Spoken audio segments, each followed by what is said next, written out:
Coming up on UCF Sports Night, a huge night for volleyball as they took on the third-ranked team in the nation. We've got the highlights. The cross-country team has a new on-campus home. We'll take you on a tour. And we'll introduce you to the men's soccer team's young star in goal. All that and more now on UCF Sports Night. UCF Sports Night is brought to you by UCF TV. Today's show is also presented in part by Bright House Networks. See how bright life can be. By Holler Classic, the official automotive group of the UCF Knights. And by Coca-Cola. Welcome to the Coke side of life. Hello and welcome to UCF Sports Night. I'm Jeff Sharon. Thank you so much for joining us. We've got a lot to get to today, including a look at another new facility on campus, if you can believe it. But first, we kick things off with the volleyball team who opened up their brand new venue on campus with a huge crowd and a huge game against the number 3 ranked team in the nation. A standing room-only crowd of more than 1,500 fans packed the volleyball venue for the Knights' home opener with third-ranked Stanford. The atmosphere was electric, and Coach Todd Dagenet's team responded. Aaron Campbell led the way for the Knights with 10 kills. Janine Williams also pitched in with 9 kills of her own, and Kristen Petrasic picked up 9 digs on defense. In the end, though, Stanford's .461 hit percentage was too much for UCF to overcome as the Knights fall 3-0. But the score did not tell the whole story of this match. Coach Dagenet spoke after the game about the atmosphere and the experience of his team playing in their own building against one of the nation's top 3 squads. I thought this was an amazing night for our program.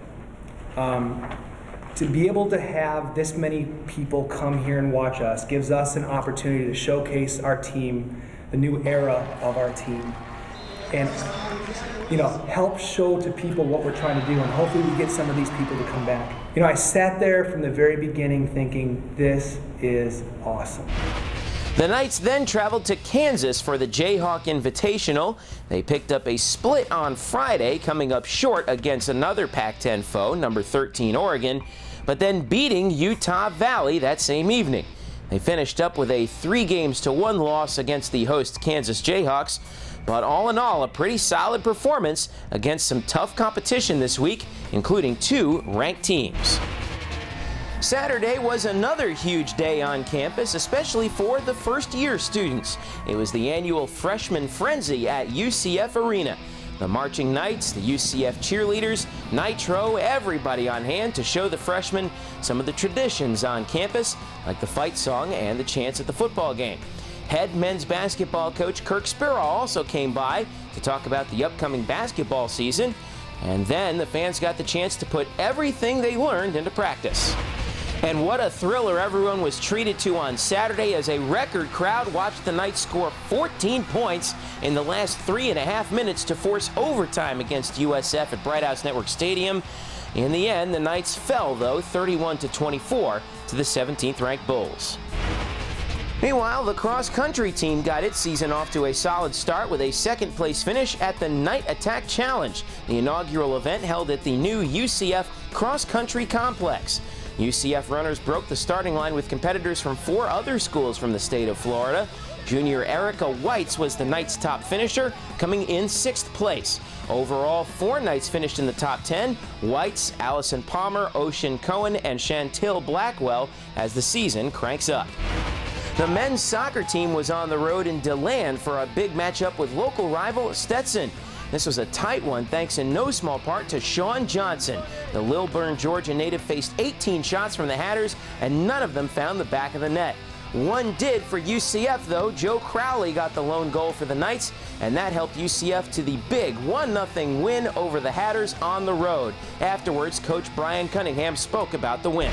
We talked about this the first day of preseason, actually, that winning in college soccer is extremely difficult, and every game is closely contested, and you got a very good Stetson team there who came ready to play and defended their home turf, and were able to steal a goal late, and the boys obviously feel really good about it.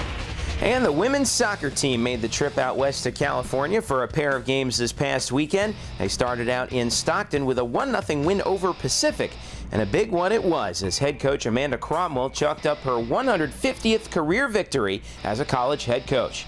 Alina Reyes had 10 saves in the effort. And then on Sunday, the Knights sprinted to a 2-all draw with UC Davis. Becca Thomas picked up her 3rd goal of the year, and Katie Jackson also got on the board for the Knights. All right, we're only just getting started here on UCF Sports Night. Stick around. Coming up next, we'll have a look at the new cross-country facility on campus and the unique guy who built it. And also, we'll introduce you to the guy who minds the net for the UCF men's soccer team. That's all coming up next on UCF Sports Night. Stick around.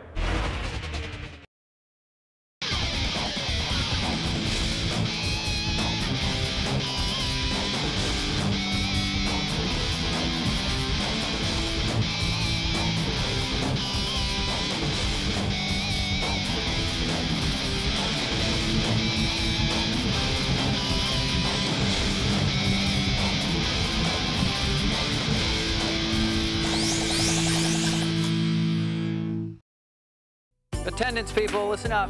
Albertson. Here. Barnes. Here. Swain. Here. Reyes. Here. Perez. Here. Clark. Here. Gerbic. Here. Sellers. Here. Nguyen. Here. Tomei. Here. And Miller. Here. In our classrooms and throughout our community, UCF stands for opportunity.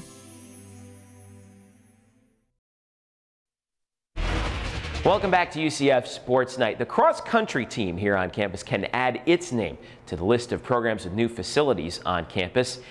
The new UCF cross-country complex over by the softball field was put together largely by one guy, assistant coach Dennis Kozub, a former Army drill sergeant. He was kind enough to take us on a tour of the facility, and here's what we found out about it. I think it's cross-country for a reason. You've got to make it, it's got to be challenging, and it's got to be tough. This is the starting line. It's 74 feet long. It actually could hold 294 athletes going off at the same time. If you're running in teams, you could run 5 in the front. Here's our first turn on the course. We're already 200 meters into the course. When we get to this, at any place on the course, we cannot have a hairpin turn. It's all got to be either right angles or wider with their paces. Right here, they're just going to be feeling each other out. They're not going to be, nobody's going to take the lead here at all. It's just the footing is at a slant and a slope, so they're going to try to get down as close as they can to the lake because it's flatter. Even though they got to run further, then get down as close as they can to the lake. It goes right around these lakes, and there's no, like I said, there's no way you could cut unless you want to swim. We get to practice on it so we know the course better. You know, it gets the girls' bodies used to running, and they know where the ditches and the holes and the cuts and all that stuff is. So it's very great. This is the area that we're going to try to take advantage of the other teams, because we know it's here. They don't know it. They get scared, especially Florida runners. But anyway, they have a dip here, and there's this water, and it's going to be a little. I think it's going to be swampy down there when we run because it's going to be wet. So we'll drop them down through here. The distance runner will break stride, and then hopefully when we come up through here, we'll be able to catch up, and our middle distance speed will make up the difference if it's a close race. In the beginning, it won't make too much of a difference in the beginning of the race, but they got to come back through here again, and this is where we're going to try to, if we're going to make up any ground, make up some points. This is where it's going to have to happen. What I wanted on the course, naturally it'd be great to have hills and break into terrain, but we're in Florida and most of the courses are flat. As a matter of fact, this is one of the more hilly courses. But what I wanted to do, I wanted to be spectator friendly because we have to sell the sport at this school. It's very spectator friendly. You'll have about 6 to 8 spots where you can have fans cheering them on, rooting the kids on to get them through the course. The girls will come through here. They'll run along the Frisbee golf path, and they'll be coming right down through here. They'll make a right, go out the gate, and run along the Moan area. This is the finish line here. From the way you make your turn to the finish, it's about 300 meters, and they can see the finish line the whole way. So it'll be a mad sprint for spectators to scream their brains out, and athletes. Which they were not there. So this is the first time they've ever had a chance to run at home, and a lot of their friends and family get to come and see them run. So they're very excited. So they're ready to go out and compete. A lot of work went into that cross-country course here, and we're standing actually right in the middle of it with the head cross-country and track and field coach here at UCF, Ms. Carol Smith-Gilbert. Coach, thank you so much for taking some time for us here on UCF Sports Night. Oh, I appreciate it. Thanks for having us on. So tell me about this course. You've got to be happy with the way it came out, no? Yes, I'm very excited about the course. It provides a lot of challenges, yet it's a safe course. There's different terrain, grass, road, trees, mud, water, all the great crazy things cross-country runners like. It took a while to produce, but I'm glad it's here, and we get to have our first home cross-country meet at UCF. You guys have this back-to-back. You know, next week will be the second meet here. Yes. And so you have to be encouraged with the way things have gone and how it's been designed. I'm sure you've seen everything go by. How have you in particular responded to just the athletic challenge of this course? Well, I'm kind of surprised because I didn't think it would be this challenging and yet this much fun. But all of our runners have really shown that they like it with Coach Ty and Coach Kozup. It came out, Coach Kozup, I don't run the course. I ride in the cart.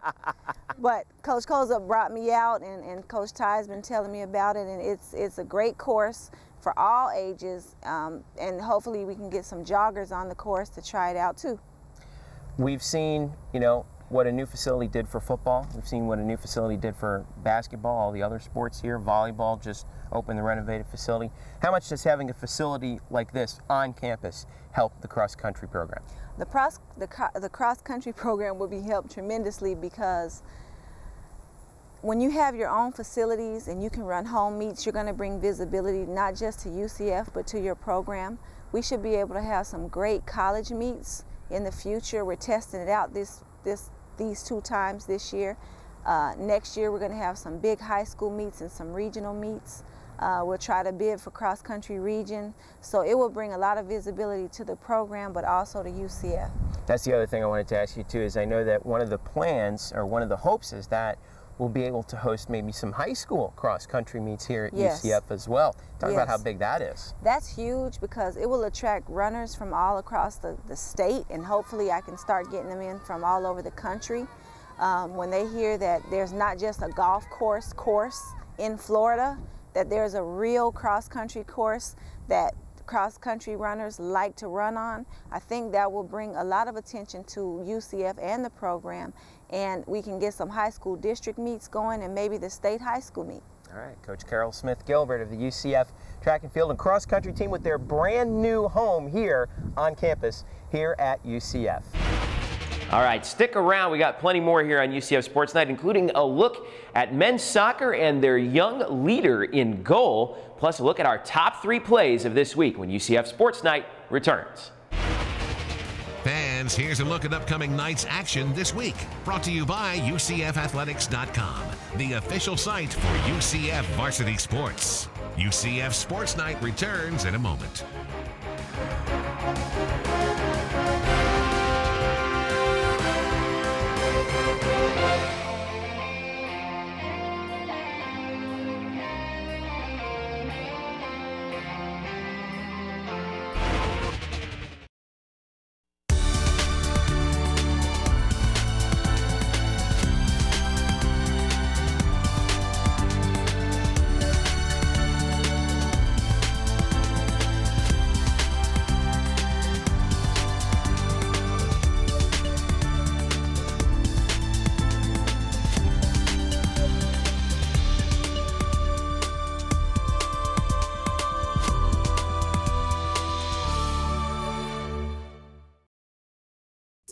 Greatness doesn't care how early it is or how late. Greatness doesn't care if anyone's watching. Greatness doesn't care about your clothes, your hair, or your music. The only thing greatness cares about is getting an opportunity. Where will you get yours? At UCF, we believe no dream is too big and no goal out of reach. On the fields, the courts, and in the classrooms, UCF stands for opportunity. Welcome back to UCF Sports Night. The men's soccer team is in its second season under head coach Brian Cunningham, and also in his second season in goal is Shawn Johnson, 6'4" and all of 19 years old. He has shown the maturity of a seasoned veteran minding the net this season. So much so, in fact, that it's no wonder this summer he was called up for the under-20 Jamaican national team. Right now, here's a look at Shawn Johnson. My first impressions of Shawn was he was actually a very humble person, very good character, very positive. Impression-wise, he's very overpowering, not just in stature, but just by the way that he carries himself personally. Once I came down to visit, met all the guys on the team, talked to the coaching staff. I pretty much knew this is where I wanted to be.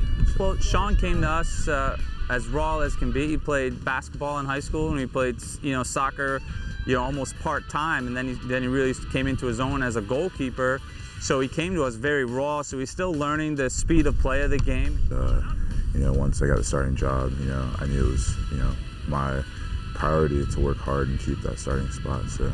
And one thing he's continued to do here is he's gotten better, and it's all because of his work habits and his dedication to his goalkeeping and his eating habits and his work ethic, not only on the field but off the field. Pressure, as far as, I'm used to it. Like last season, coming and starting as a freshman, it's a lot of pressure, but, as long as the guys you're with make you feel comfortable, it's a lot easier to take on the task at hand. So. He's a big leader. Like, everything that comes out of my mouth comes from him first. And I'm one of the leaders because I have to organize the team from the back. So everything Shawn tells me to do, I have to go with it. Yeah, everywhere that he goes, he represents himself well. Not only do I get calls from the Jamaican national team of what a great young man he is off the field. It's also, with the goalkeeping thing, that's part of it, but it's also how you respect others and how you respect yourself. Shawn off the field is actually like a parent like a father for the freshmen. Everything goes through Shawn. I think, as a team, we've learned that, hard work does pay off, and even though we did have a couple tough games, I think we played really well. We got a lot of good things that we can take out of those games. And with the schedule, we want to play the best teams possible so that the players know what to expect when we move into conference, and be it from Shawn on up, as everybody knows what it takes to win at this level. I envision us being really successful. I think we have a really talented group of guys, very hardworking. So.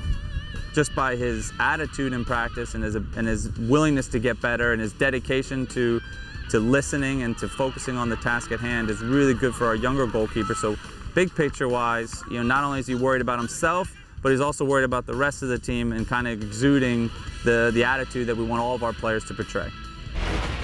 Wow, he's going to be a lot of fun to watch over the next few years. Stick around, plenty more to come here at UCF Sports Night. In fact, we'll see a little bit more of Shawn Johnson in our top 3 plays of the week. Plus, we'll have a look at the week ahead in UCF Sports when UCF Sports Night returns.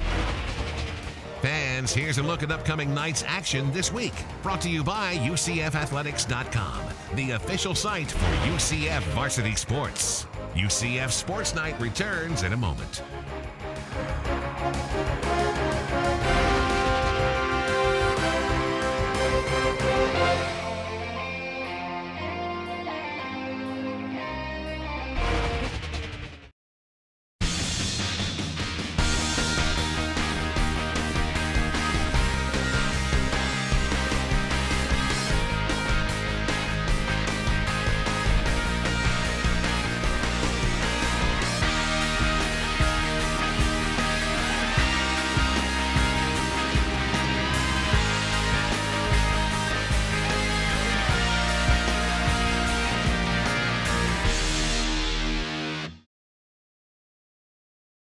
So in 1975, the United States ranked 3rd in the world in percentage.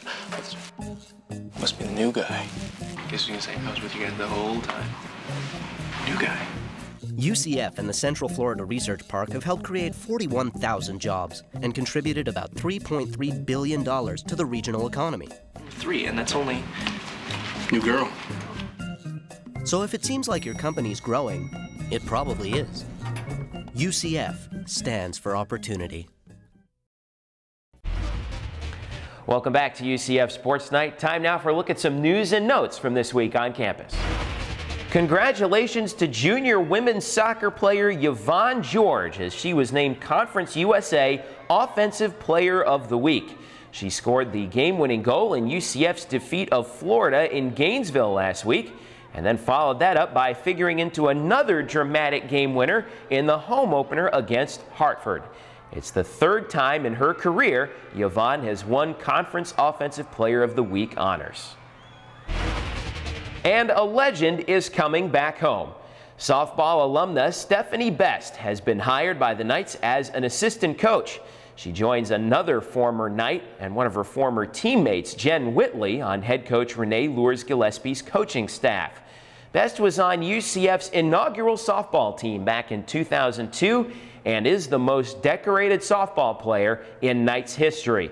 She still holds almost every major career hitting record at UCF, and her 71 career home runs are in the top 10 all-time in NCAA history when she graduated in 2005. Time now for our top 3 plays of the week. Number 3, final moments of the football game on Saturday against USF. Michael Greco back to pass. He hits Rocky Ross on the button hook, and Rocky does the rest. 31 yards. That's a touchdown for UCF. Ties the game in that thriller Saturday against the Bulls. Number 2, Shawn Johnson on Sunday night against the Stetson Hatters. Watch this remarkable save on the long-distance shot, diving to his right and keeping that thing from reaching the back of the net. That preserves the Knights' 1-0 road victory over the Stetson Hatters. And number 1, the fans making a huge play on Tuesday night. 1,568 showing up in force to cheer on the Knights in the volleyball game against number 3 ranked Stanford. Thanks to all of those who came out to support UCF volleyball in its 2008 home debut. And those are your top 3 plays of the week. Time now for a look at the week ahead. Women's volleyball is back home after their road trip to Kansas. They take on local rival Bethune-Cookman at the venue Wednesday night at 7 p.m.